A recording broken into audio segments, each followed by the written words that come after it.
प्यारे भक्तों, इस संसार में यदि किसी भगवान की सबसे पहले पूजा होती है तो वह विघ्नहर्ता श्री गणेश हैं। हिंदू धर्मशास्त्रों के अनुसार विघ्नहर्ता श्री गणेश जी को यह आशीर्वाद प्राप्त है कि उन्हें हर कार्य से पहले पूजा जाएगा, तभी वह कार्य संपन्न माना जाएगा। और आज हम आपको विघ्नहर्ता श्री गणेश का एक ऐसा मंत्र सुनाने वाले हैं जिस मंत्र से श्री गणेश बहुत जल्दी प्रसन्न होते हैं। यदि एक बार विघ्नहर्ता प्रसन्न हो जाए तो आपके बिगड़े हुए सभी कार्य कुछ पल में ही बन जाएंगे। अटका हुआ धन आपको प्राप्त हो जाएगा। व्यवसाय में हो रहा घाटा अपने आप ही लाभ में बदल जाएगा।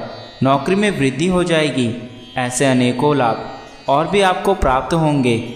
बस आज आपको विघ्नहर्ता गणेश का यह मंत्र केवल 108 बार जाप करना है। 108 बार इस मंत्र का जाप करते ही यह मंत्र सिद्ध होकर आपकी हर मनोकामना को गणेश भगवान के पास पहुंचा देगा एवं आपको वह सब कुछ प्राप्त हो जाएगा जो आप चाहते हैं। किंतु यदि किसी कारण से आप इस मंत्र को जप करने में असमर्थ हैं या फिर आपके पास इतना समय नहीं है कि आप इस मंत्र को 108 बार जप कर सके, तो भी आपको घबराने की आवश्यकता नहीं है।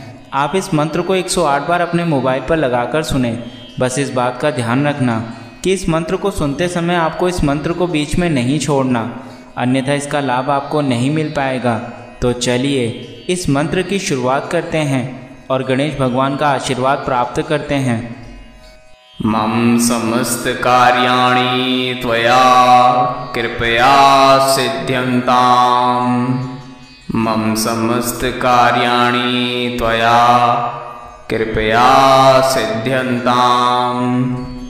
मम समस्त कार्याणि त्वया कृपया सिद्ध्यन्ताम्।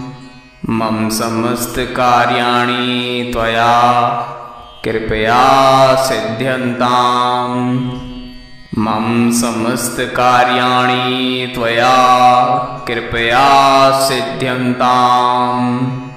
मम समस्त कार्याणि त्वया कृपया सिद्ध्यन्ताम्। मम समस्त कार्याणि त्वया कृपया सिद्ध्यन्ताम्। मम समस्त कार्याणि त्वया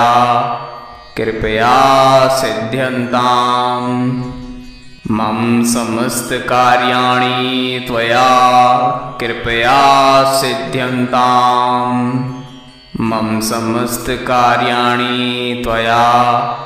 मम समस्त कार्याणि त्वया कृपया सिद्ध्यन्ताम्। मम समस्त कार्याणि त्वया कृपया सिद्ध्यन्ताम्। मम समस्त कार्याणि त्वया कृपया सिद्ध्यन्ताम्।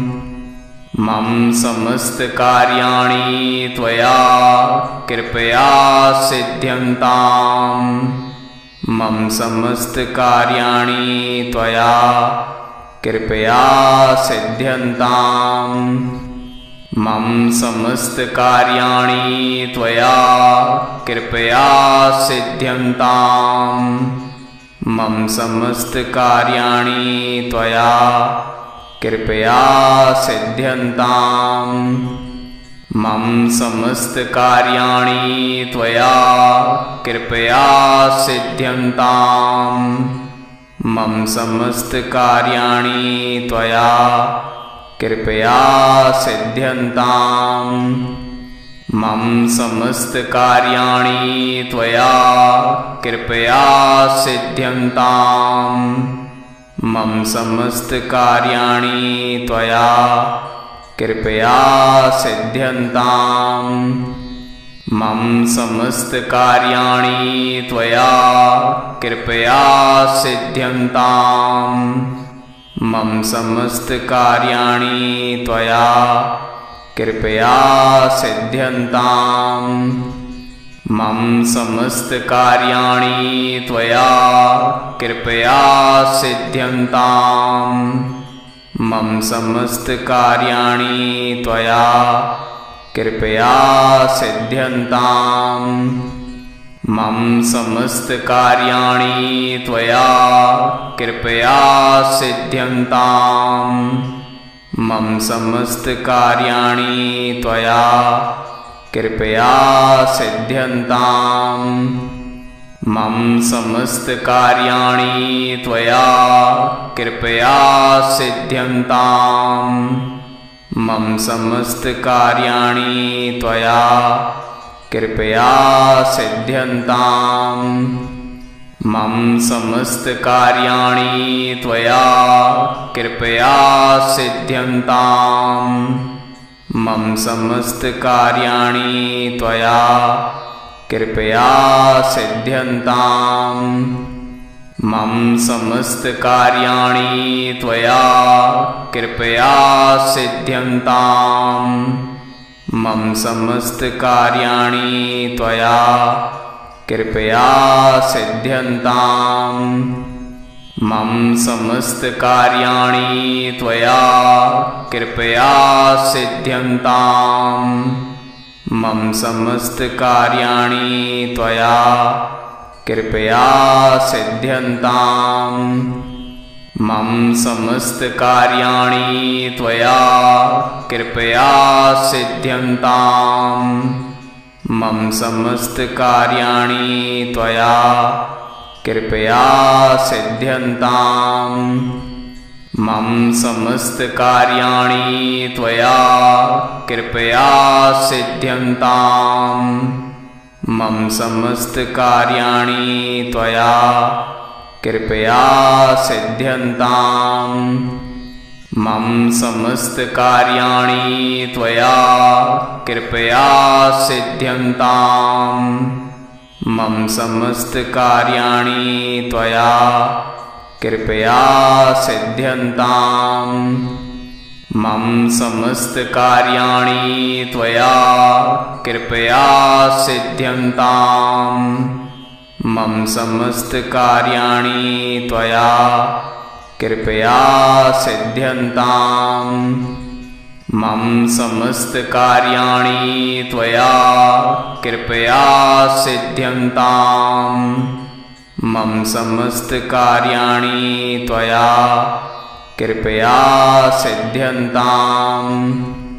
मम समस्तकार्याणि त्वया कृपया सिद्ध्यन्ताम्। मम समस्तकार्याणि त्वया कृपया सिद्ध्यन्ताम्। मम समस्तकार्याणि त्वया कृपया सिद्ध्यन्ताम्। मम समस्तकार्याणि त्वया कृपया सिद्ध्यन्ताम्। मम समस्तकार्याणि त्वया कृपया सिद्ध्यन्ताम्। मम समस्तकार्याणि त्वया कृपया सिद्ध्यन्ताम्। मम समस्तकार्याणि त्वया कृपया सिद्ध्यन्ताम्। मम समस्तकार्याणि त्वया कृपया सिद्ध्यन्ताम्। मम समस्तकार्याणि त्वया कृपया सिद्ध्यन्ताम्। मम समस्तकार्याणि त्वया कृपया सिद्ध्यन्ताम्। मम समस्तकार्याणि त्वया कृपया सिद्ध्यन्ताम्। मम समस्तकार्याणि त्वया कृपया सिद्ध्यन्ताम्। मम समस्तकार्याणि त्वया कृपया सिद्ध्यन्ताम्। मम समस्तकार्याणि त्वया कृपया सिद्ध्यन्ताम्। मम समस्तकार्याणि त्वया कृपया सिद्ध्यन्ताम्। मम समस्तकार्याणि त्वया कृपया सिद्ध्यन्ताम्। मम समस्तकार्याणि त्वया कृपया सिद्ध्यन्ताम्। मम समस्तकार्याणि त्वया कृपया सिद्ध्यन्ताम्। मम समस्तकार्याणि त्वया कृपया सिद्ध्यन्ताम्। मम समस्तकार्याणि त्वया कृपया सिद्ध्यन्ताम्। मम समस्तकार्याणि त्वया कृपया सिद्ध्यन्ताम्। मम समस्तकार्याणि त्वया कृपया सिद्ध्यन्ताम्। मम समस्तकार्याणि त्वया कृपया सिद्ध्यन्ताम्। मम समस्तकार्याणि त्वया कृपया सिद्ध्यन्ताम्। मम समस्तकार्याणि त्वया कृपया सिद्ध्यन्ताम्। मम समस्तकार्याणि त्वया कृपया सिद्ध्यन्ताम्। मम समस्तकार्याणि त्वया कृपया सिद्ध्यन्ताम्।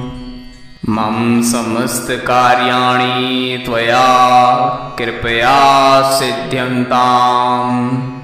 मम समस्तकार्याणि त्वया कृपया सिद्ध्यन्ताम्। मम समस्तकार्याणि त्वया कृपया सिद्ध्यन्ताम्। मम समस्तकार्याणि त्वया कृपया सिद्ध्यन्ताम्। मम समस्तकार्याणि त्वया कृपया सिद्ध्यन्ताम्। मम समस्तकार्याणि त्वया कृपया सिद्ध्यन्ताम्। मम समस्तकार्याणि त्वया कृपया सिद्ध्यन्ताम्। मम समस्तकार्याणि त्वया कृपया सिद्ध्यन्ताम्। मम समस्तकार्याणि त्वया कृपया सिद्ध्यन्ताम्। मम समस्तकार्याणि त्वया कृपया सिद्ध्यन्ताम्। मम समस्तकार्याणि त्वया कृपया सिद्ध्यन्ताम्। मम समस्तकार्याणि त्वया कृपया सिद्ध्यन्ताम्।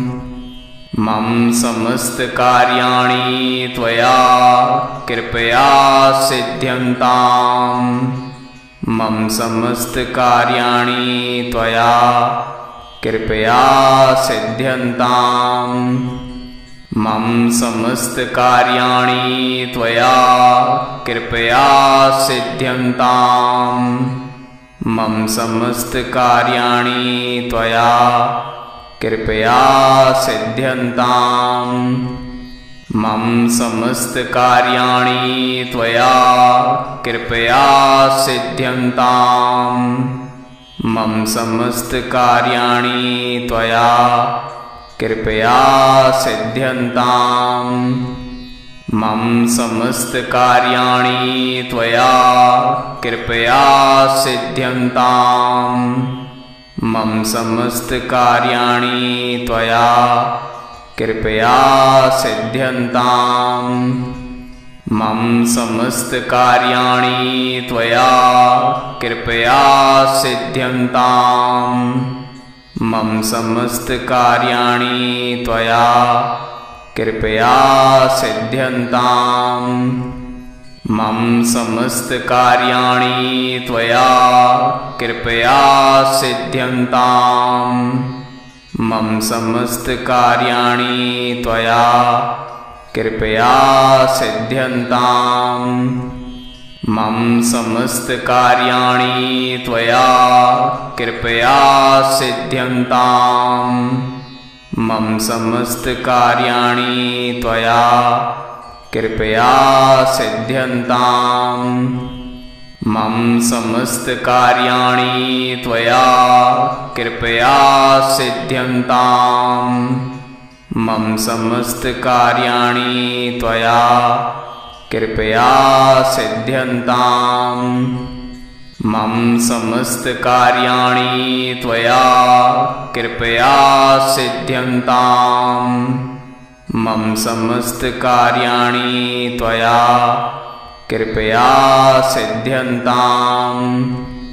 मम समस्तकार्याणि त्वया कृपया सिद्ध्यन्ताम् मम समस्तकार्याणि त्वया कृपया सिद्ध्यन्ताम् मम समस्तकार्याणि त्वया कृपया सिद्ध्यन्ताम् मम समस्तकार्याणि त्वया कृपया सिद्ध्यन्ताम् मम समस्तकार्याणि त्वया कृपया सिद्ध्यन्ताम् मम समस्तकार्याणि त्वया कृपया सिद्ध्यन्ताम् मम समस्तकार्याणि त्वया कृपया सिद्ध्यन्ताम् मम समस्तकार्याणि त्वया कृपया सिद्ध्यन्ताम् मम समस्तकार्याणि त्वया कृपया सिद्ध्यन्ताम् मम समस्तकार्याणि त्वया कृपया सिद्ध्यन्ताम् मम समस्तकार्याणि त्वया कृपया सिद्ध्यन्ताम् मम समस्तकार्याणि त्वया कृपया सिद्ध्यन्ताम् मम समस्तकार्याणि त्वया कृपया सिद्ध्यन्ताम् मम समस्तकार्याणि त्वया कृपया सिद्ध्यन्ताम् मम समस्तकार्याणि त्वया कृपया सिद्ध्यन्ताम् मम समस्तकार्याणि त्वया कृपया सिद्ध्यन्ताम् मम समस्तकार्याणि त्वया कृपया सिद्ध्यन्ताम् मम समस्तकार्याणि त्वया कृपया सिद्ध्यन्ताम् मम समस्तकार्याणि त्वया कृपया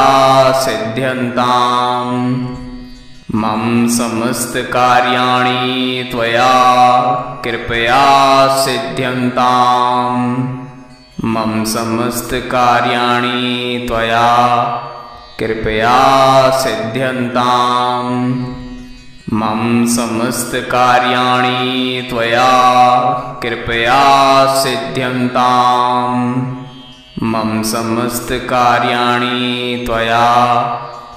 कृपया सिद्ध्यन्ताम् मम समस्तकार्याणि त्वया कृपया सिद्ध्यन्ताम् मम समस्तकार्याणि त्वया कृपया सिद्ध्यन्ताम् मम समस्तकार्याणि त्वया कृपया सिद्ध्यन्ताम् मम समस्तकार्याणि त्वया कृपया सिद्ध्यन्ताम् मम समस्तकार्याणि त्वया कृपया सिद्ध्यन्ताम् मम समस्तकार्याणि त्वया कृपया सिद्ध्यन्ताम् मम समस्तकार्याणि त्वया कृपया सिद्ध्यन्ताम् मम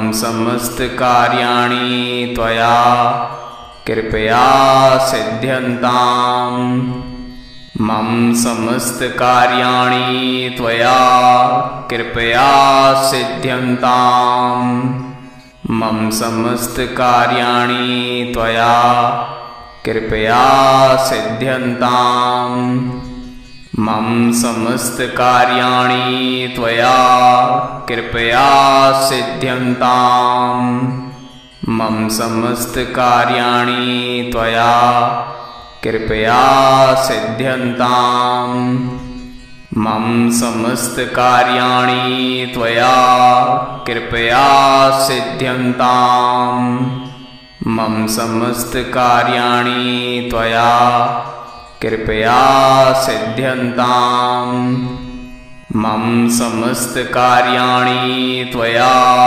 कृपया सिद्ध्यन्ताम् मम समस्तकार्याणि त्वया कृपया सिद्ध्यन्ताम्। मम समस्तकार्याणि त्वया कृपया सिद्ध्यन्ताम्। मम समस्तकार्याणि त्वया कृपया सिद्ध्यन्ताम्। मम समस्तकार्याणि त्वया कृपया सिद्ध्यन्ताम्। मम समस्तकार्याणि त्वया कृपया सिद्ध्यन्ताम्। मम समस्तकार्याणि त्वया कृपया सिद्ध्यन्ताम्। मम समस्तकार्याणि त्वया कृपया सिद्ध्यन्ताम्। मम समस्तकार्याणि त्वया कृपया सिद्ध्यन्ताम्। मम समस्तकार्याणि त्वया कृपया सिद्ध्यन्ताम्। मम समस्तकार्याणि त्वया कृपया सिद्ध्यन्ताम्। मम समस्तकार्याणि त्वया कृपया सिद्ध्यन्ताम्।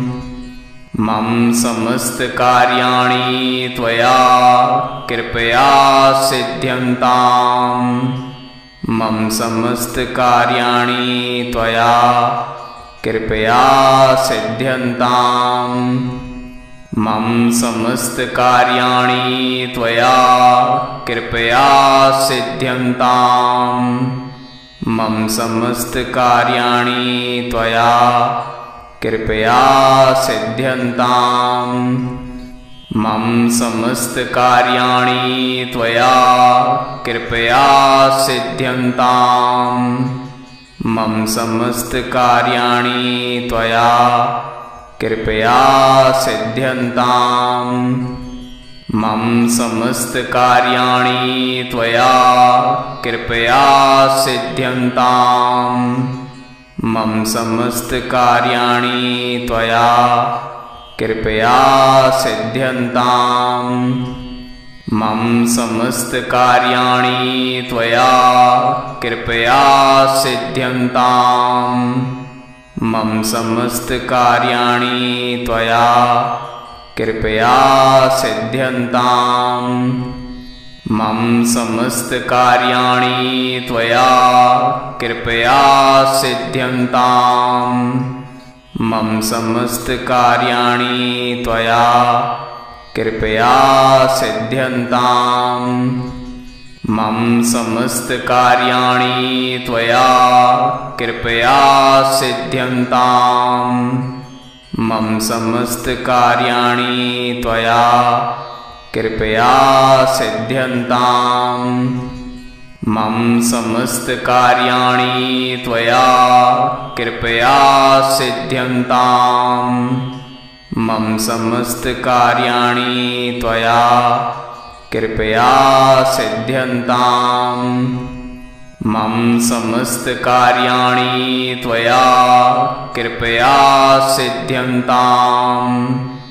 मम समस्तकार्याणि त्वया कृपया सिद्ध्यन्ताम्। मम समस्तकार्याणि त्वया कृपया सिद्ध्यन्ताम्। मम समस्तकार्याणि त्वया कृपया सिद्ध्यन्ताम्। मम समस्तकार्याणि त्वया कृपया सिद्ध्यन्ताम्। मम समस्तकार्याणि त्वया कृपया सिद्ध्यन्ताम्। मम समस्तकार्याणि त्वया कृपया सिद्ध्यन्ताम्। मम समस्तकार्याणि त्वया कृपया सिद्ध्यन्ताम्। मम समस्तकार्याणि त्वया कृपया सिद्ध्यन्ताम्। मम समस्तकार्याणि त्वया कृपया सिद्ध्यन्ताम्। मम समस्तकार्याणि त्वया कृपया सिद्ध्यन्ताम्। मम समस्तकार्याणि त्वया कृपया सिद्ध्यन्ताम्। मम समस्तकार्याणि त्वया कृपया सिद्ध्यन्ताम्। मम समस्तकार्याणि त्वया कृपया सिद्ध्यन्ताम्। मम समस्तकार्याणि त्वया कृपया सिद्ध्यन्ताम्। मम समस्तकार्याणि त्वया कृपया सिद्ध्यन्ताम्। मम समस्तकार्याणि त्वया कृपया सिद्ध्यन्ताम्। मम समस्तकार्याणि त्वया कृपया सिद्ध्यन्ताम्। मम समस्तकार्याणि त्वया कृपया सिद्ध्यन्ताम्। मम समस्तकार्याणि त्वया कृपया सिद्ध्यन्ताम्। मम समस्तकार्याणि त्वया कृपया सिद्ध्यन्ताम्। मम समस्तकार्याणि त्वया कृपया सिद्ध्यन्ताम्। मम समस्तकार्याणि त्वया कृपया सिद्ध्यन्ताम्। मम समस्तकार्याणि त्वया कृपया सिद्ध्यन्ताम्। मम समस्तकार्याणि त्वया कृपया सिद्ध्यन्ताम्। मम समस्तकार्याणि त्वया कृपया सिद्ध्यन्ताम्। मम समस्तकार्याणि त्वया कृपया सिद्ध्यन्ताम्। मम समस्तकार्याणि त्वया कृपया सिद्ध्यन्ताम्। मम समस्तकार्याणि त्वया कृपया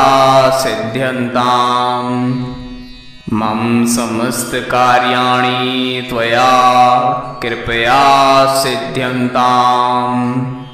मम समस्तकार्याणि त्वया कृपया सिद्ध्यन्ताम्। मम समस्तकार्याणि त्वया कृपया सिद्ध्यन्ताम्। मम समस्तकार्याणि त्वया कृपया सिद्ध्यन्ताम्। मम समस्तकार्याणि त्वया कृपया सिद्ध्यन्ताम्। मम समस्तकार्याणि त्वया कृपया सिद्ध्यन्ताम्।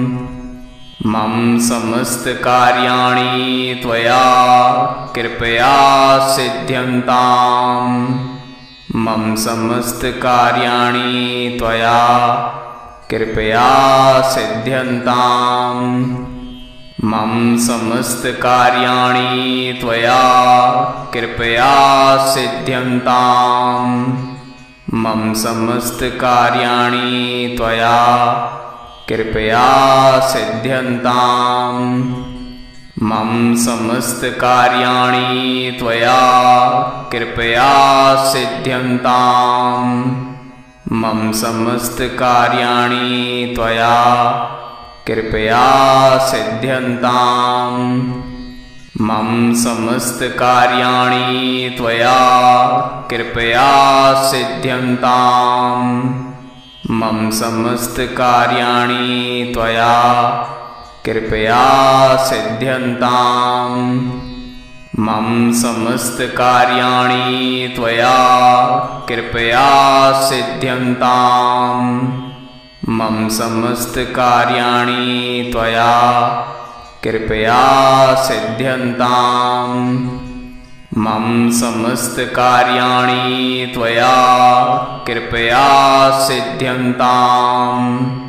मम समस्तकार्याणि त्वया कृपया सिद्ध्यन्ताम्।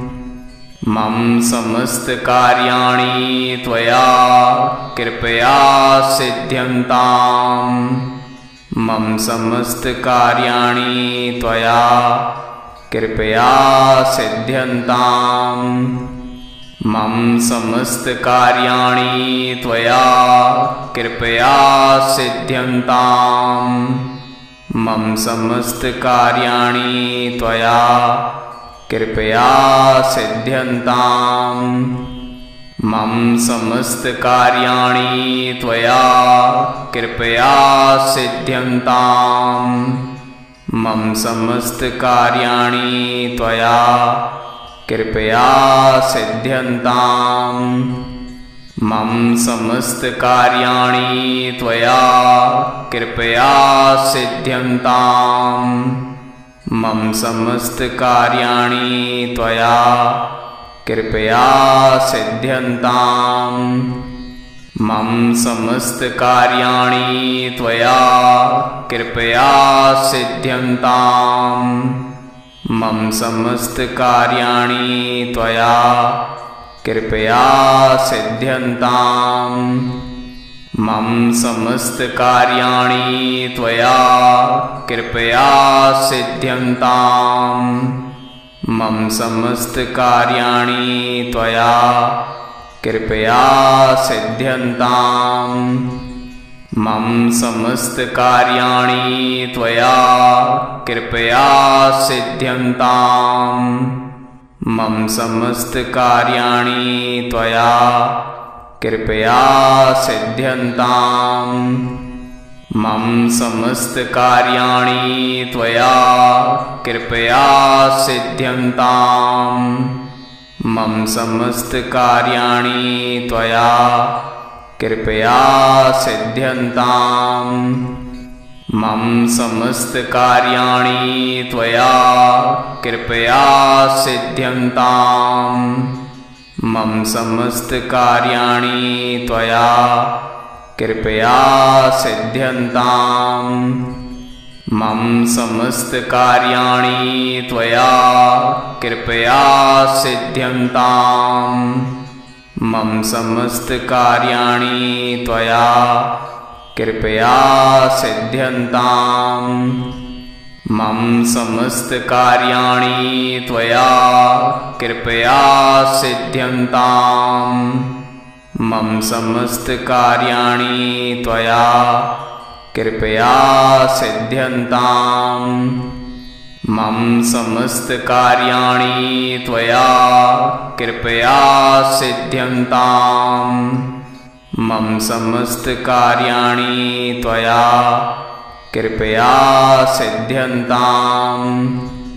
मम समस्तकार्याणि त्वया कृपया सिद्ध्यन्ताम् मम समस्तकार्याणि त्वया कृपया सिद्ध्यन्ताम् मम समस्तकार्याणि त्वया कृपया सिद्ध्यन्ताम् मम समस्तकार्याणि त्वया कृपया सिद्ध्यन्ताम् मम समस्तकार्याणि त्वया कृपया सिद्ध्यन्ताम् मम समस्तकार्याणि त्वया कृपया सिद्ध्यन्ताम् मम समस्तकार्याणि त्वया कृपया सिद्ध्यन्ताम् मम समस्तकार्याणि त्वया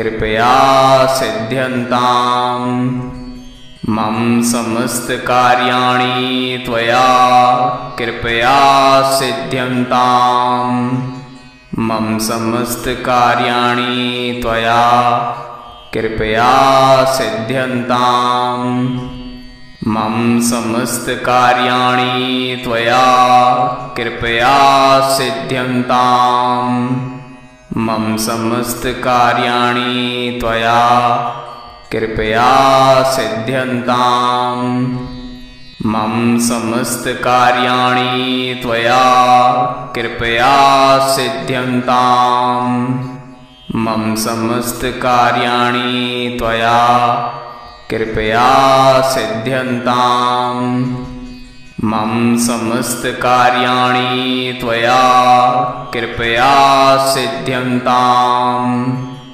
मम समस्तकार्याणि त्वया कृपया सिद्ध्यन्ताम्। मम समस्तकार्याणि त्वया कृपया सिद्ध्यन्ताम्। मम समस्तकार्याणि त्वया कृपया सिद्ध्यन्ताम्। मम समस्तकार्याणि त्वया कृपया सिद्ध्यन्ताम्। मम समस्तकार्याणि त्वया कृपया सिद्ध्यन्ताम्। मम समस्तकार्याणि त्वया कृपया सिद्ध्यन्ताम्। मम समस्तकार्याणि त्वया कृपया सिद्ध्यन्ताम्। मम समस्तकार्याणि त्वया कृपया सिद्ध्यन्ताम्। मम समस्तकार्याणि त्वया कृपया सिद्ध्यन्ताम्। मम समस्तकार्याणि त्वया कृपया सिद्ध्यन्ताम्। मम समस्तकार्याणि त्वया कृपया सिद्ध्यन्ताम्। मम समस्तकार्याणि त्वया कृपया सिद्ध्यन्ताम्। मम समस्तकार्याणि त्वया कृपया सिद्ध्यन्ताम्। मम समस्तकार्याणि त्वया कृपया सिद्ध्यन्ताम्। मम समस्तकार्याणि त्वया कृपया सिद्ध्यन्ताम्। मम समस्तकार्याणि त्वया कृपया सिद्ध्यन्ताम्। मम समस्तकार्याणि त्वया कृपया सिद्ध्यन्ताम्। मम समस्तकार्याणि त्वया कृपया सिद्ध्यन्ताम्। मम समस्तकार्याणि त्वया कृपया सिद्ध्यन्ताम्।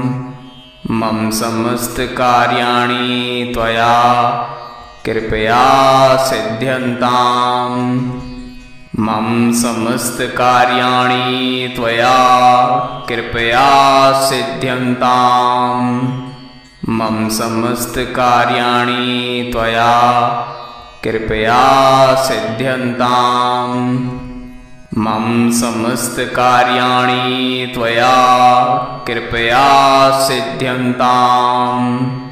मम समस्तकार्याणि त्वया कृपया सिद्ध्यन्ताम्। मम समस्तकार्याणि त्वया कृपया सिद्ध्यन्ताम्। मम समस्तकार्याणि त्वया कृपया सिद्ध्यन्ताम्। मम समस्तकार्याणि त्वया कृपया सिद्ध्यन्ताम्। मम समस्तकार्याणि त्वया कृपया सिद्ध्यन्ताम्। मम समस्तकार्याणि त्वया कृपया सिद्ध्यन्ताम्। मम समस्तकार्याणि त्वया कृपया सिद्ध्यन्ताम्। मम समस्तकार्याणि त्वया कृपया सिद्ध्यन्ताम्। मम समस्तकार्याणि त्वया कृपया सिद्ध्यन्ताम्। मम समस्तकार्याणि त्वया कृपया सिद्ध्यन्ताम्। मम समस्तकार्याणि त्वया कृपया सिद्ध्यन्ताम्। मम समस्तकार्याणि त्वया कृपया सिद्ध्यन्ताम्। मम समस्तकार्याणि त्वया कृपया सिद्ध्यन्ताम्। मम समस्तकार्याणि त्वया कृपया सिद्ध्यन्ताम्। मम समस्तकार्याणि त्वया कृपया सिद्ध्यन्ताम्। मम समस्तकार्याणि त्वया कृपया सिद्ध्यन्ताम्। मम समस्तकार्याणि त्वया कृपया सिद्ध्यन्ताम्।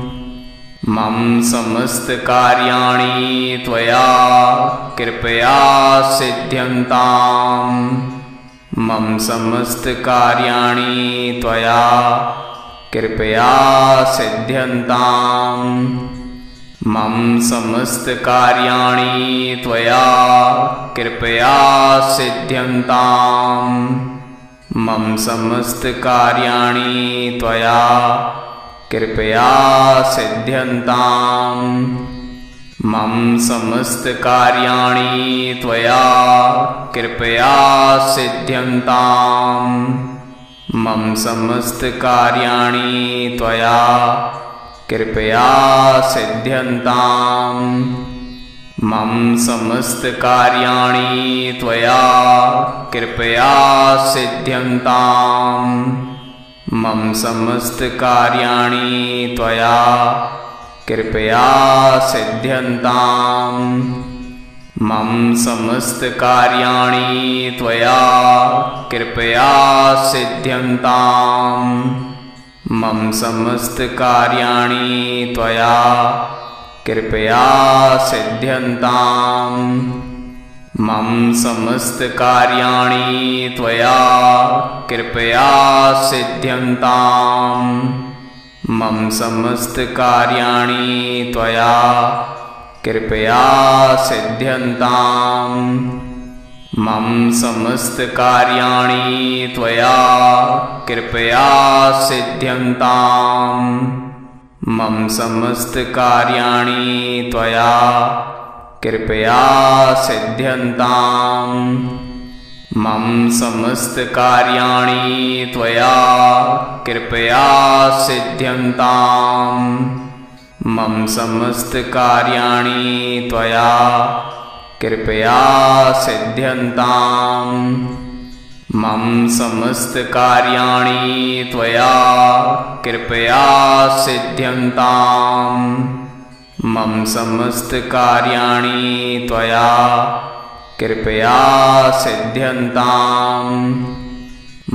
समस्तकार्याणि त्वया कृपया सिद्ध्यन्ताम्। मम समस्तकार्याणि त्वया कृपया सिद्ध्यन्ताम्। मम समस्तकार्याणि त्वया कृपया सिद्ध्यन्ताम्। मम समस्तकार्याणि त्वया कृपया सिद्ध्यन्ताम्। मम समस्तकार्याणि त्वया कृपया सिद्ध्यन्ताम्। मम समस्तकार्याणि त्वया कृपया सिद्ध्यन्ताम्। मम समस्तकार्याणि त्वया कृपया सिद्ध्यन्ताम्। मम समस्तकार्याणि त्वया कृपया सिद्ध्यन्ताम्।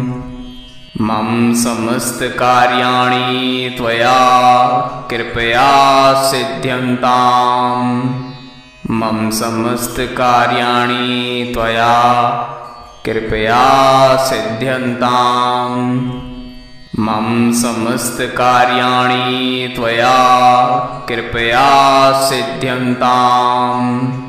मम समस्तकार्याणि त्वया कृपया सिद्ध्यन्ताम्। मम समस्तकार्याणि त्वया कृपया सिद्ध्यन्ताम्।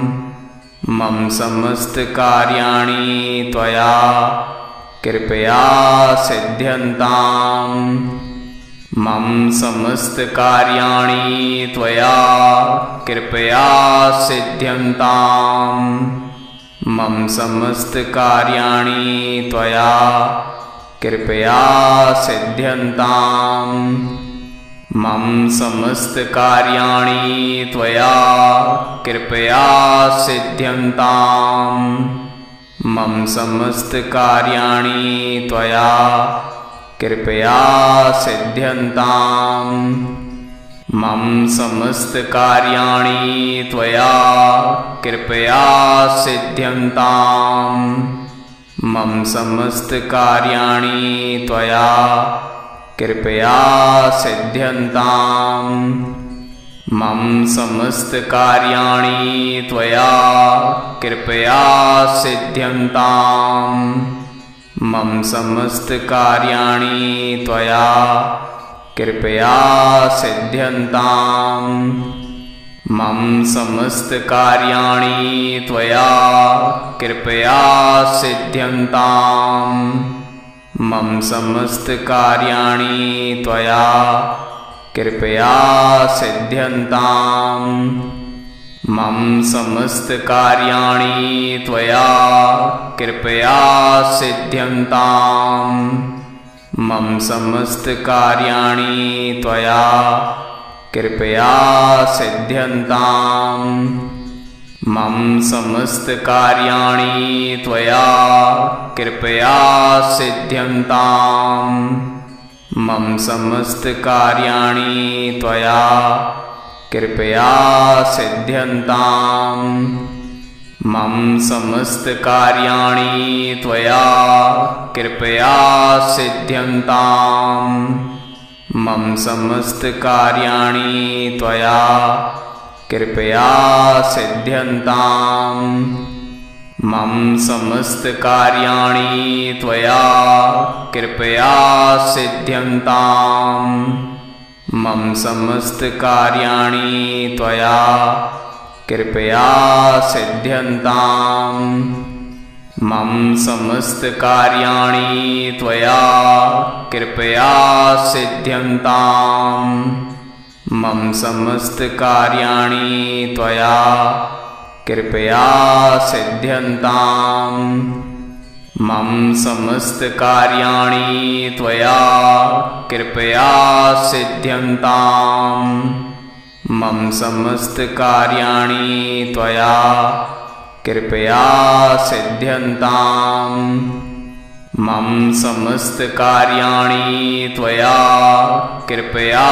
सिद्ध्यन्ताम्। मम समस्तकार्याणि त्वया कृपया सिद्ध्यन्ताम्।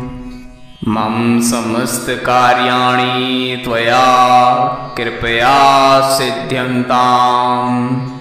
मम समस्तकार्याणि त्वया कृपया सिद्ध्यन्ताम्। मम समस्तकार्याणि त्वया कृपया सिद्ध्यन्ताम्। मम समस्तकार्याणि त्वया कृपया सिद्ध्यन्ताम्। मम समस्तकार्याणि त्वया कृपया सिद्ध्यन्ताम्। मम समस्तकार्याणि त्वया कृपया सिद्ध्यन्ताम्। मम समस्तकार्याणि त्वया कृपया सिद्ध्यन्ताम्। मम समस्तकार्याणि त्वया कृपया सिद्ध्यन्ताम्। मम समस्तकार्याणि त्वया कृपया सिद्ध्यन्ताम्। मम समस्तकार्याणि त्वया कृपया सिद्ध्यन्ताम्। मम समस्तकार्याणि त्वया कृपया सिद्ध्यन्ताम्। मम समस्तकार्याणि त्वया कृपया सिद्ध्यन्ताम्। मम समस्तकार्याणि त्वया कृपया सिद्ध्यन्ताम्। मम समस्तकार्याणि त्वया कृपया सिद्ध्यन्ताम्। मम समस्तकार्याणि त्वया कृपया सिद्ध्यन्ताम्। मम समस्तकार्याणि त्वया कृपया सिद्ध्यन्ताम्। मम समस्तकार्याणि त्वया कृपया सिद्ध्यन्ताम्। मम समस्तकार्याणि त्वया कृपया सिद्ध्यन्ताम्। मम समस्तकार्याणि त्वया कृपया सिद्ध्यन्ताम्। मम समस्तकार्याणि त्वया कृपया सिद्ध्यन्ताम्। मम समस्तकार्याणि त्वया कृपया सिद्ध्यन्ताम्। मम समस्तकार्याणि त्वया कृपया सिद्ध्यन्ताम्। मम समस्तकार्याणि त्वया कृपया सिद्ध्यन्ताम्। मम समस्तकार्याणि त्वया कृपया सिद्ध्यन्ताम्। मम समस्तकार्याणि त्वया कृपया सिद्ध्यन्ताम्। मम समस्तकार्याणि त्वया कृपया सिद्ध्यन्ताम्। मम समस्तकार्याणि त्वया कृपया सिद्ध्यन्ताम्। मम समस्तकार्याणि त्वया कृपया सिद्ध्यन्ताम्। मम समस्तकार्याणि त्वया कृपया सिद्ध्यन्ताम्। मम समस्तकार्याणि त्वया कृपया सिद्ध्यन्ताम्।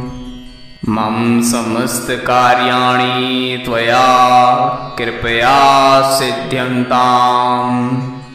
मम समस्तकार्याणि त्वया कृपया सिद्ध्यन्ताम्। मम समस्तकार्याणि त्वया कृपया सिद्ध्यन्ताम्। मम समस्तकार्याणि त्वया कृपया सिद्ध्यन्ताम्। मम समस्तकार्याणि त्वया कृपया सिद्ध्यन्ताम्।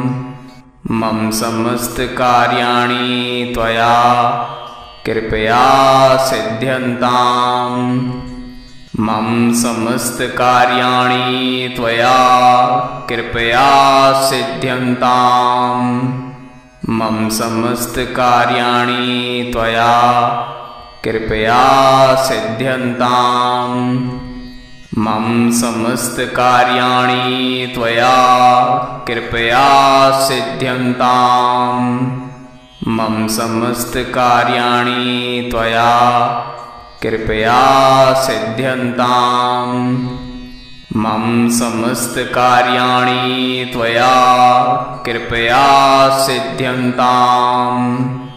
मम समस्तकार्याणि त्वया कृपया सिद्ध्यन्ताम्। मम समस्तकार्याणि त्वया कृपया सिद्ध्यन्ताम्। मम समस्तकार्याणि त्वया कृपया सिद्ध्यन्ताम्। मम समस्तकार्याणि त्वया कृपया सिद्ध्यन्ताम्। मम समस्तकार्याणि त्वया कृपया सिद्ध्यन्ताम्। मम समस्तकार्याणि त्वया कृपया सिद्ध्यन्ताम्। मम समस्तकार्याणि त्वया कृपया सिद्ध्यन्ताम्। मम समस्तकार्याणि त्वया कृपया सिद्ध्यन्ताम्। मम समस्तकार्याणि त्वया कृपया सिद्ध्यन्ताम्। मम समस्तकार्याणि त्वया कृपया सिद्ध्यन्ताम्। मम समस्तकार्याणि त्वया कृपया सिद्ध्यन्ताम्। मम समस्तकार्याणि त्वया कृपया सिद्ध्यन्ताम्। मम समस्तकार्याणि त्वया कृपया सिद्ध्यन्ताम्।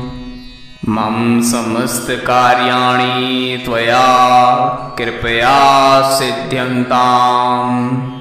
मम समस्तकार्याणि त्वया कृपया सिद्ध्यन्ताम्। मम समस्तकार्याणि त्वया कृपया सिद्ध्यन्ताम्। मम समस्तकार्याणि त्वया कृपया सिद्ध्यन्ताम्। मम समस्तकार्याणि त्वया कृपया सिद्ध्यन्ताम्। मम समस्तकार्याणि त्वया कृपया सिद्ध्यन्ताम्। मम समस्तकार्याणि त्वया कृपया सिद्ध्यन्ताम्। मम समस्तकार्याणि त्वया कृपया सिद्ध्यन्ताम्। मम समस्तकार्याणि त्वया कृपया सिद्ध्यन्ताम्। मम समस्तकार्याणि त्वया कृपया सिद्ध्यन्ताम्। मम समस्तकार्याणि त्वया कृपया सिद्ध्यन्ताम्। मम समस्तकार्याणि त्वया कृपया सिद्ध्यन्ताम्। मम समस्तकार्याणि त्वया कृपया सिद्ध्यन्ताम्।